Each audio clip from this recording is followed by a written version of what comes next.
Hello and welcome back to HardReset.Info. In this video, I will show you how to change button icons on the Nightmares 3. Let's begin!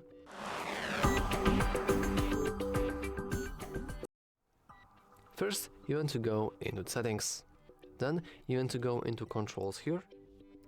And as you can see, we have button icons, and currently it is set to auto. This means that if we, for example, would connect ourselves with a PlayStation controller in the game, then it should automatically switch to PlayStation icons.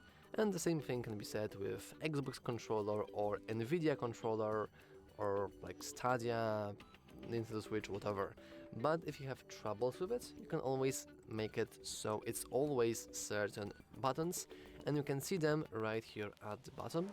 So we have the Xbox, we have the PlayStation, we have Steam, we have Nintendo, Stadia, and finally keyboard or auto.